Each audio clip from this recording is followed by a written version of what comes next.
Live from Spare Bedroom Studios, you are listening to Under PDT. Welcome, guys, to the second edition of Thirsty Thursday. Yet again, we are recording on a Thursday. I don't know if Wes will decide to put it out for you tonight or if you'll be hearing this on a Friday and be like, what the fuck is wrong with these guys? They can't actually do a Thirsty Thursday that I listen to on a Thursday. It's coming out as soon as we get done recording. All right. Well, then, you know what? You're welcome to the audience. You are getting Thirsty Thursday content on Thursday. We were supposed to have James AIP Trades on today. Sadly, he got tied up and could not make it. It was a valid excuse. We'll give him that, and he will be on for a future Thirsty Thursday, or maybe just like an expansion on his interview. We felt like he had a little bit left unsaid. He was our first ever guest. He probably didn't know what to expect with Wes and I here. Yeah. But before we get into how we use multiple timeframes to trade or what movie we consider the Fin Twitter universe to be, I need to plug our unofficial sponsor, Espolon. Espolon is a very smooth tequila. It's awesome. I love it in every sense of the word. I've drank it many times with Wes throughout the country.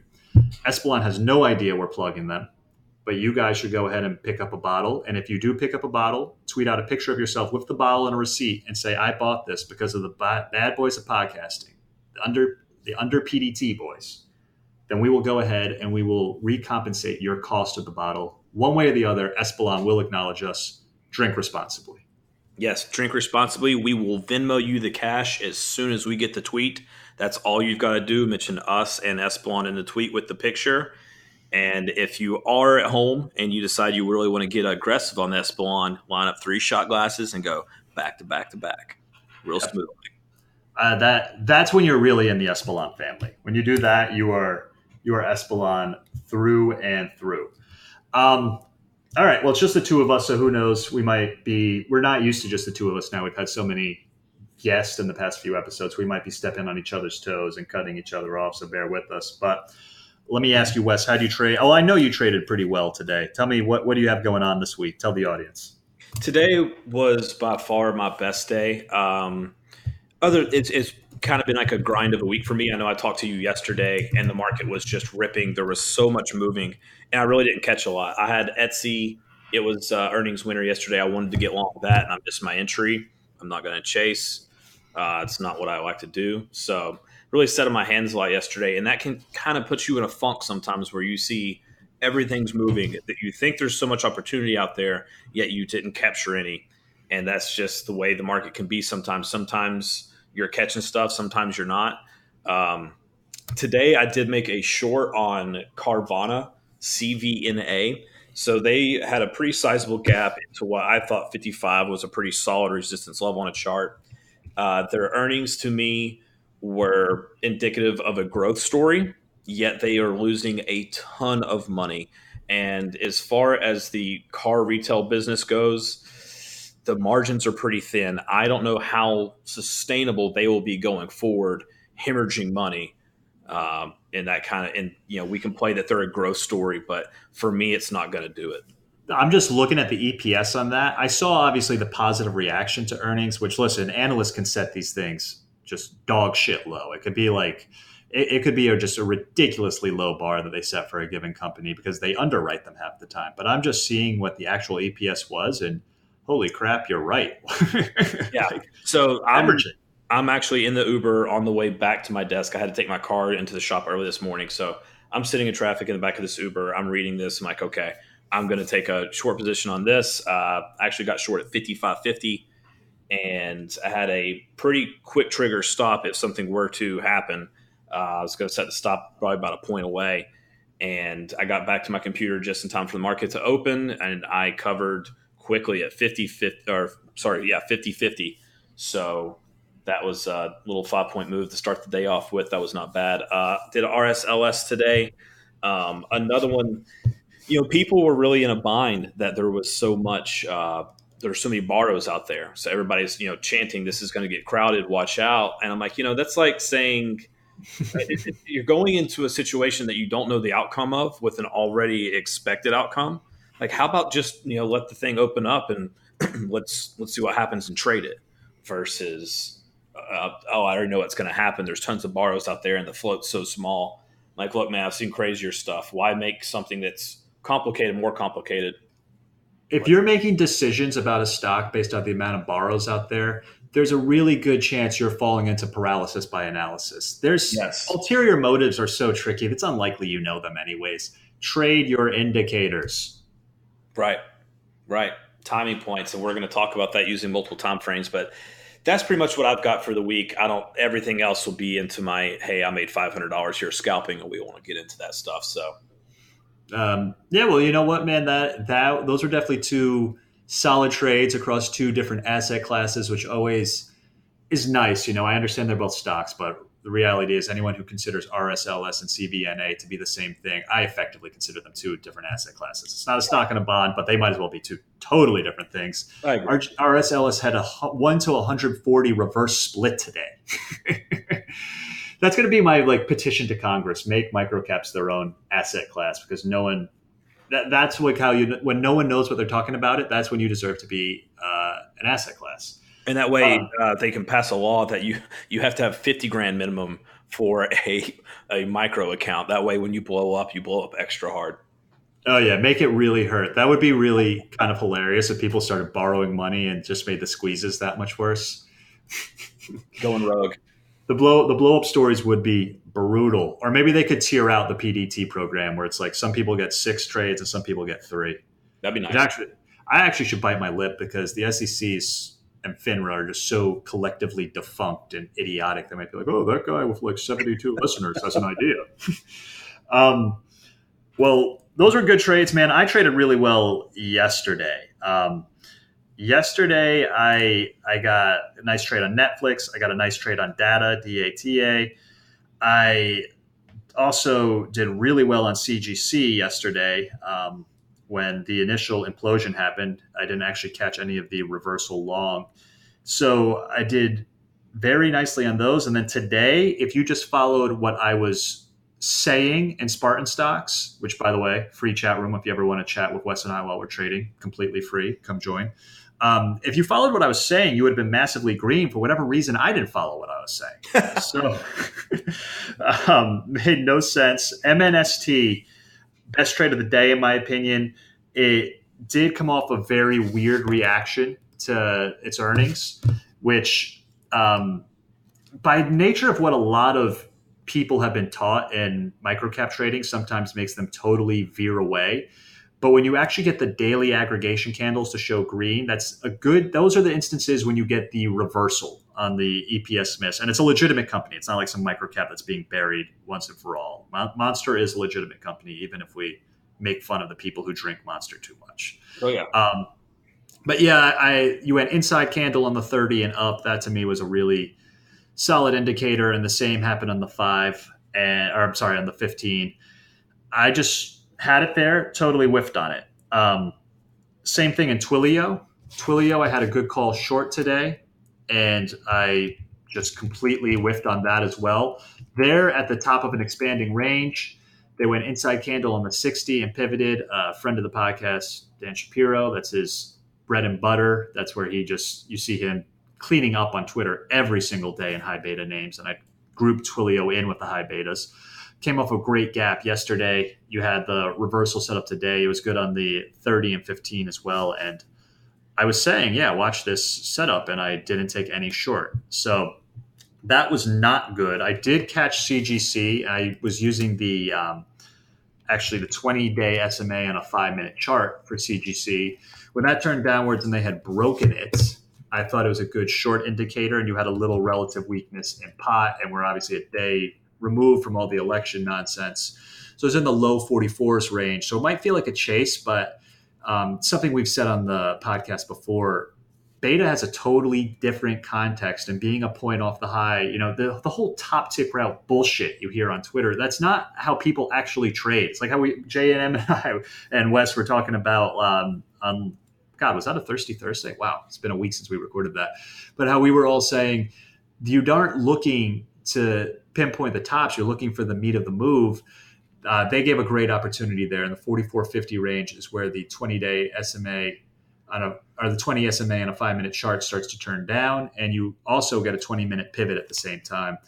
So those are strictly technical indicators with a little relative weakness in pot. So those were good trades. You heard some trades I missed. I also lost on a Las Vegas Sands long, where I was trying to pair it with Wynn getting their little midday bump. I thought it was notable because, it's good to, we're not Furus. We lose too. And so I did get stopped out on the trade. No harm, no foul. Kept it within my risk parameter. Pivot didn't work. I mean, if you have a strategy that's 100%, you're probably not listening to two guys with a podcast called Under PDT. So this is pertinent literally to everyone listening. Keep your losses at no harm, no foul. Yep, don't let him get away. I actually took a loss on TWLO yesterday. I thought I had timed up a short perfectly, and I had about 50 cents on it. I wanted a little bit more, got a little stubborn, and it ended up blasting through 93 so quickly that I was like, I have to get out. Now, that's it. Hey, let me wrestle this thing, and then this morning you're watching it go up to 99 in your face. No, you just don't want to do that. And exactly what you were just talking about, what we are looking for on these multiple time frames, we are looking for confirmation. So once we have confirmation in a trade on a certain level, we are able to mitigate our risk and have a set risk, make the trade. If it hits, fine. That loss is not a big deal. But if we win, and I don't know about you, Will, but I would imagine from seeing what you do in chat, I'm over an 80% win rate. I imagine you are too. And that is not bragging in any way. That's just treating this like a business and looking to take money out of the market every day, every week, every month. I agree with you. I think what's really important too is people focus on the setup of the trade and not some of the external factors in their life that could be affecting the trade. If you have a real viable edge and you're comfortable executing your viable edge, you're like, have you ever been, you're actually a really good golfer. So the analogy definitely plays to you, but anyone listening at home, have you ever been like really in the zone and like playing, I grew up playing sports. So I always say basketball, where you just like can't miss. If you happen to miss a shot when you're in the zone, you don't revert to, I'm crippled and I can't play anymore. You just are like, well, I should get another shot up because I'm in the zone. I'm not going to miss. I almost feel like you should somewhat have that approach of trading so long as the trade actually falls within your edge. Just throwing that tidbit out there. Who was the guy? We had a comment on our YouTube. Somebody did not like that we weren't pointing out specific trade setups. Do we bother to name him by name, or do we just refer to him as Avocado Soy Boy? Ben Nib, Avocado Soy Boy. Okay. Ben Nib, Avocado Soy Boy, did not like that we weren't giving specific setups. So what I will do is give him, because it's fair, we're not, but we also are going to make fun of you a little bit if you're trolling a podcast called Under PDT on YouTube. So what I will say is something like MNST, which I just went into a little bit. This is something that fits all context for setup for me, right? Even though it's a gap down and a horrible reaction early in the day with the pre-market action to earnings, look at the daily aggregation candle and look at the expanding range. On the daily chart, the expanding range clearly is in place to the downside, which means that mean reversion to a gap is a viable thought process here.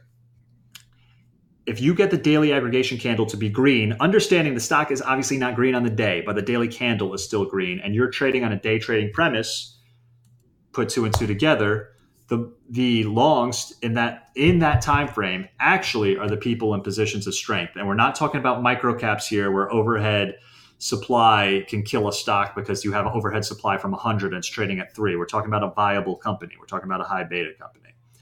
When you get the pivot on the inside candle in the 15-minute chart and then another green candle pivoting over that, then you have green on the daily aggregation, on the daily 60-minute, on the 30-minute, on the 20, and on the 5. You have green across the board. Plus you have the pivot working in your favor. That's a long setup. So there you go. Avocado Soy Boy, Ben Nib.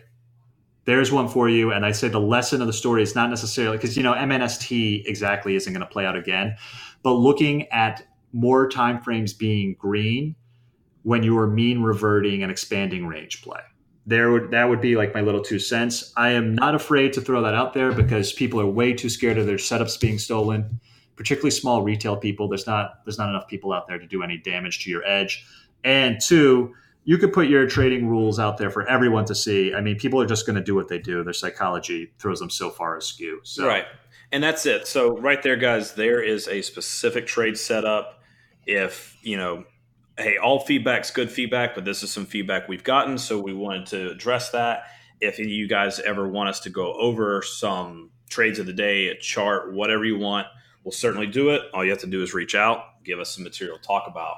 But speaking of, since we are on Twitter, Will and I both were talking about, we think that Twitter is the platform where the movie Idiocracy, if you have not seen the movie Idiocracy, please go watch it because yours are the current times you are living in. So this is where it's all taking place. And I actually think that we should get a remake of it utilizing social media. And I think we can actually blow the first one out of the water.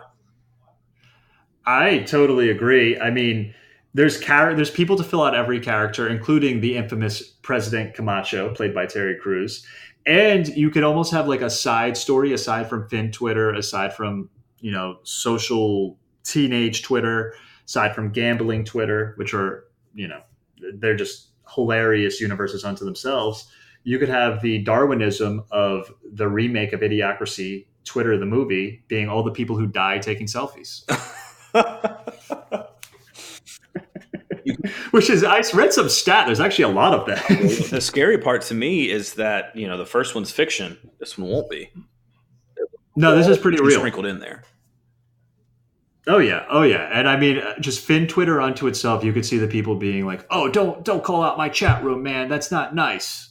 You could just see, and people like literally stopping trading to answer to these tweets from people they've never met before in their lives and are likely just Twitter eggs, not real people. Well, Yeah, it makes no sense at all. Who would direct the Idiocracy, the Twitter version? Who would direct it? That's kind of tough for me. I feel like you need to have a really shitty, like C-list actor make his directorial debut. This couldn't be something people take seriously. I was gonna say, if we want like a lot of like over the top explosions and CGI, we got to get Michael Bay in there. Yeah, of course. Maybe we could do something like Transformers meets Idiocracy. Transformers take us over because everybody's just gotten too stupid, so they're looking out for everybody's goodwill. Yeah, and what like the whole point of the Transformers is to avoid the zombies that are trying to take out their stops. Oh yeah, because they have incredible strength. That's right. Yes, I forgot about that. They're not deteriorating like they used to in other stuff. Okay. Yeah. Well, that's I like that. I like that just analogy because Twitter has become a cesspool, but I'm guilty of it myself too. I let my like psyche kind of drop at times because someone will be like, "Oh, did you see like so and so said this?" And I'm not gonna lie, I absolutely go check immediately. Oh yeah. I mean, hey, look, you're not fully trading for 8 hours a day every day, so there's a lot of attention grabbers out there. Some days I do better at staying away from them than others, but sometimes I just have to shake my head, laugh, and just say, thank God that's not me. Like not to change the subject, but we had Fed minutes today and we had a midterm election this week. And could it have possibly been less eventful considering those two events happened? Yeah, it wasn't at all. I mean, yesterday the market was just uber strong and ripped. But I did find something, and I need to look for the source again. But it's basically that the market does better in political gridlock because you're not going to have a big political event sway one way or the other. And I won't say it does. Okay, let's not say it does better, but for the most part, it is very stable. That is actually, I would love to know, like, okay, is a standard deviation lower because you just know what's going to happen, everything's going to get voted down, or is VIX just off the charts because you get wacky policies one way or the other? Not trying to get political here, but you just get, absurd tax policies, or you get absurd deregulation of Wall Street, and which just facilitates them doing the same shit over as 2008, 2009. Does it basically say, listen, if we leave either of you in charge, it's like having two siblings. If I left either of you in charge, it would all be haywire. So you're both equally not in charge. Right. I mean, I just Googled it, and you've got a million articles like here. Gridlock in D.C. is positive for FANG. Why political gridlock is good for markets. And then, if the Dems win in 2020 and take everything, then it'll be like, why a whole Democratic House, Senate, and presidency is good for the markets.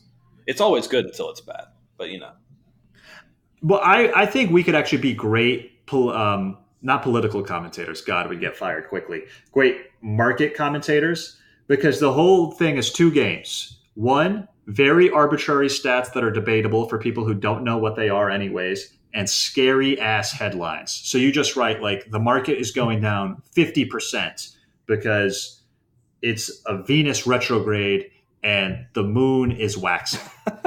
Yeah, we got to get into that. Yes, we do. Actually, when we were first starting this podcast, we were considering making a small portfolio that just bought or sold like the SPY based on what cycle the moon was in.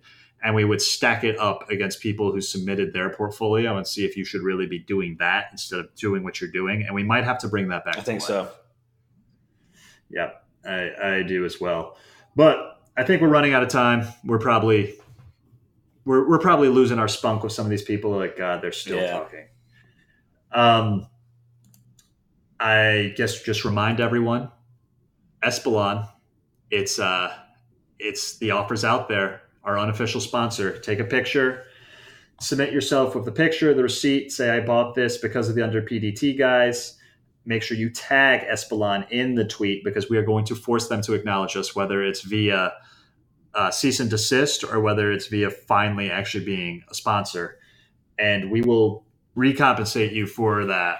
Free bottle for the weekend. Why not? That's true. Thirsty Thursday. All right. Well, thanks for tuning in, guys. We'll catch you. We have a few good guests coming up, including James. So we will catch you guys next week.